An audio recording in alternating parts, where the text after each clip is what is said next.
complexe et je dirais même compliqué. C'est pas une affaire de diffamation où il faut venir au tribunal et commencer par dire voilà, j'ai dit ci, voici la preuve, j'ai dit ça, voici la preuve. On parle de mécanisme de détournement sur l'importation du pétrole sur une dizaine d'années. Et c'est ce mécanisme-là qu'il faut décortiquer pour expliquer à l'opinion comment le détournement a eu lieu. Mes avocats ont estimé que par rapport à la sensibilité du dossier et par rapport à sa technicité, le plaignant devait être au tribunal. Parce que mes avocats estiment que les avocats de la partie plaignante ne pouvaient pas répondre à toutes les questions. Mais bon, le juge et le procureur n'ont pas voulu accepter cette demande de mes avocats. Du coup, ils ont évoqué des cas de conscience et se sont déconstitués. Si le régime lui-même a estimé que l'affaire est suffisamment grave pour commanditer un audit, c'est qu'il y a quelque chose qui cloche quelque part. Et je rappelle que leur client a été écouté par la commission afin d'établir la vérité. Alors pourquoi eux, ils cherchent par tous les moyens à précipiter le procès alors que l'audit n'est pas sorti? Personne n'a peur du procès, personne ne dit qu'on n'a pas de preuves. Nous voulons juste que les procédures soient respectées pour qu'il y ait un procès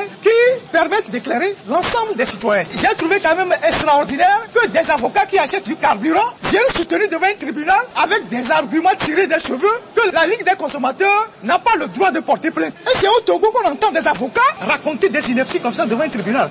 Ce n'est pas un procès à Djakli contre Ferdinand. Si vous comprenez très bien le fond de ce dossier-là, c'est un procès contre tous les Togolais. Et s'il y a eu détournement, tous les Togolais ont le droit de savoir comment est-ce que le détournement s'est fait. Parce que si on augmente le prix du pétrole demain à la pompe, je ne pense pas que vous allez en chercher le cœur plus joyeux. Il y a des gens qui graissent les dents. Donc on a besoin de comprendre comment est-ce que le phénomène a fonctionné pendant 20 ans. On avait l'impression que tout se faisait dans la précipitation. Bon, je ne sais pas ce qui justifie cette précipitation-là, mais de toutes les façons, quoi qu'il en sera demain, dans cette salle, moi, journaliste, j'ai fait mon travail. Je suis serein, j'ai mis les phares sur un domaine qui permet aujourd'hui à l'État de faire une enquête. Je ne regrette absolument rien. Si aujourd'hui les autorités togolaises ont décidé de faire une enquête sur les commandes de pétrole, c'est parce qu'elles-mêmes, elles se rendent compte qu'il y a quelque chose qui a été caché pendant longtemps. Et pour ça, moi j'ai fait mon travail. Alors si les gens se servent après de la justice, parce qu'ils ont des moyens pour se blanchir, c'est leur problème. Mais moi, j'aurais fait mon travail de journaliste et j'ai la conscience tranquille.